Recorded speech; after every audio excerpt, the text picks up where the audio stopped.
Little Bear's Visit.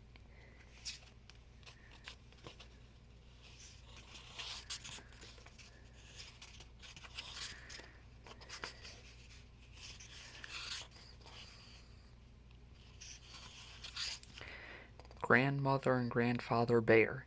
One day Little Bear came to visit Grandmother and Grandfather Bear in their little house in the woods. This was something Little Bear liked to do. He liked to look at all the nice things, the pictures, Grandmother's flowers, Grandfather's toy goblin that jumped up and down in a jar. He liked to put on Grandfather's big hat and say, "Look at me," and he liked Grandmother's cooking very, very much.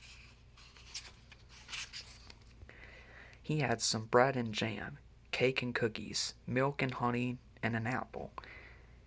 "Have some more," said Grandmother. "Yes, thank you," said Little Bear. "I am not eating too much, am I?" "Oh, no, no, no," said his grandmother. Then Grandfather said to Little Bear, "We will have lots of fun today, you and I." "Yes," said Little Bear, "but Father Bear told me not to make you tired." "Me? Tired?" said Grandfather. "How can you make me tired? I am never tired." He got up and did a little jig. "Never tired," he said, and sat down. Little Bear laughed and clapped his paws. "Do you know what?" he said to his grandmother and grandfather. "What?" they asked. "I like it here," said Little Bear. He hugged them. Little Bear and Grandfather had all the fun they could think of. Then Grandfather Bear sat down. "Now we can have a story," said Little Bear. "Good," said Grandfather Bear. "Tell me a story."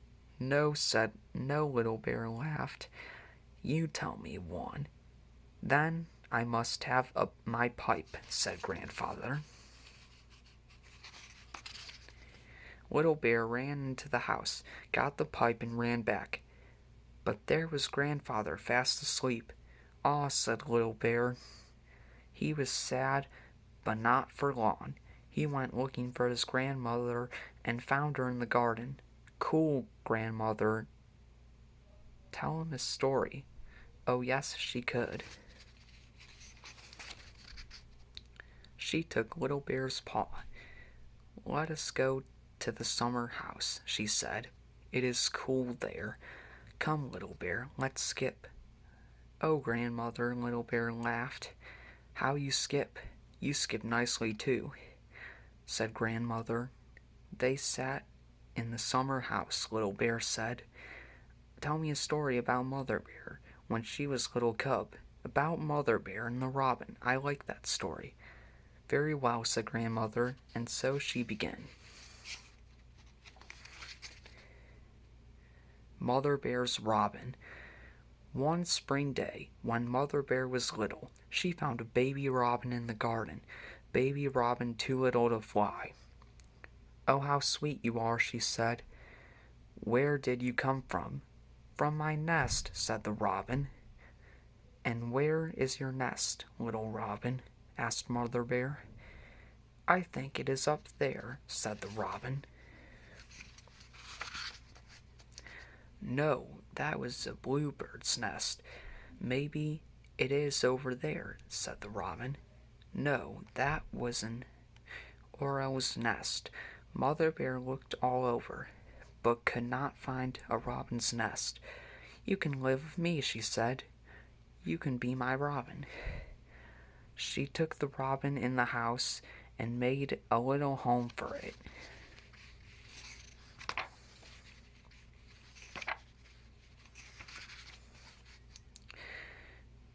"Please put me by the window," said the robin. "I like to look out at the trees and the sky." Mother Bear put it by the window. "Oh," said the robin, "it must be fun to fly out there." "It'll be fun to fly in here, too," said Mother Bear. The robin ate, it grew, it sang. Soon it can fly. It flew about the house and that was fun, just as Mother Bear had said. But then one day it was unhappy. Mother Bear asked, "Why are you so sad, little robin?" "I don't know," said the robin. "My heart is sad." "Sing a song," said Mother Bear. "I cannot," said the robin. "Fly about the house," said Mother Bear. "I cannot," said the robin. Mother Bear's eyes filled with tears. She took the robin out into the garden. "I love you, little robin," she said, "but I want you to be happy. Fly away if you wish. You are free." The robin flew far up into the blue sky. It sang a high, sweet song. Then down it came again, right to Mother Bear. "Do not be sad," said the robin. "I love you too. I must fly out into the world, but I will come back every year. I will come back."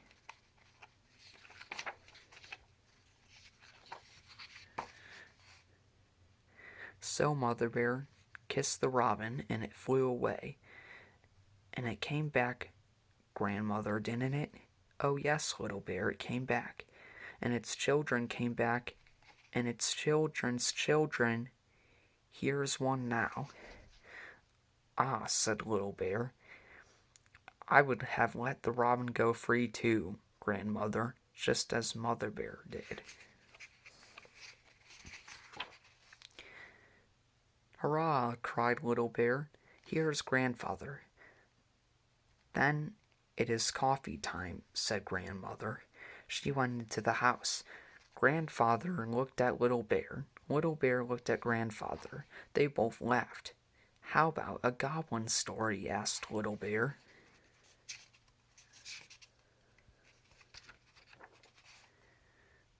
"Yes, if you will hold my paw," said Grandfather. "I will not be scared," said Little Bear. "No," said Grandfather Bear, "but I may be scared." "Oh, Grandfather," began the story. So Grandfather began. Goblin story. One day a little goblin went by an old cave. It was old, it was cold, it was dark, and something inside it went bump. What was that? Bump! "Hoo!" cried the goblin. He got so scared that he jumped right out of his shoes. Then he began to run. Pit-pat, pit-pat, pit-pat.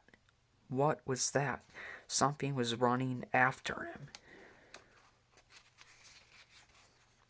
Oh my goodness, what could it be? The goblin was too scared to look back. He ran faster than ever. But so did the something that went pit-pat, pit-pat, pit-pat. The goblin saw a hole in a tree. He jumped inside to hide. Then pit-pat, pit-pat, pit-pat came closer, closer, closer, till it stopped, right by the hole in the tree. Then all was quiet. Nothing happened. Nothing. The little goblin wanted to peek out. It was so quiet. Should he peek out? Yes, he would. He would peek out, and he did. "Ee!" cried the goblin.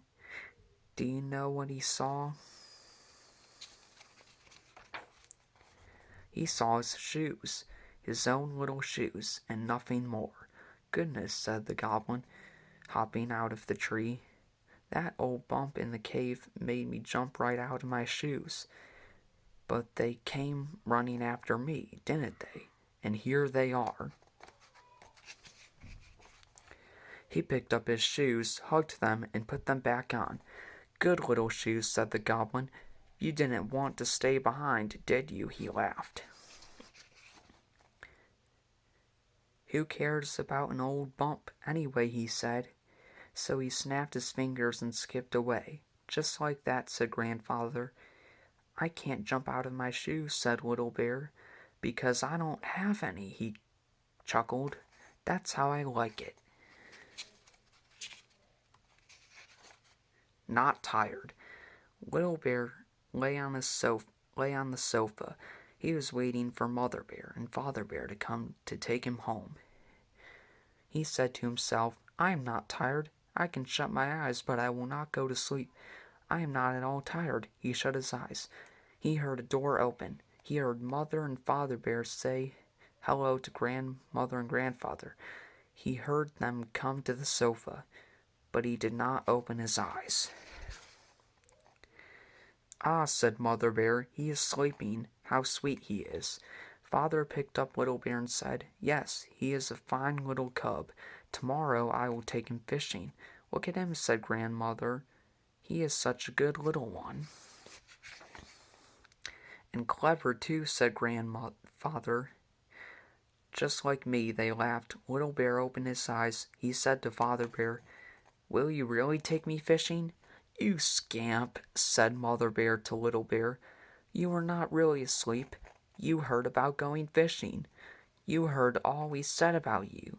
I can see it in your eyes." Little Bear chuckled. He said to his grandfather, "We had fun, didn't we?" "And are you not tired, are you?" said Grandfather. "Oh no," said Grandfather Bear. "A little cub like you and a grandfather like me, we never get tired, do we? We can sing and dance and run and play all day and never get tired." Little Bear smiled. He was growing sleepier and sleepier. Grandfather Bear went on, "Yes, yes, yes, we can have many good times, you and I, but we never, never get tired. You are not tired, are you, Little Bear?" Little Bear said, "Grandfather, are you tired?" Little Bear was not tired. No, Little Bear was fast asleep.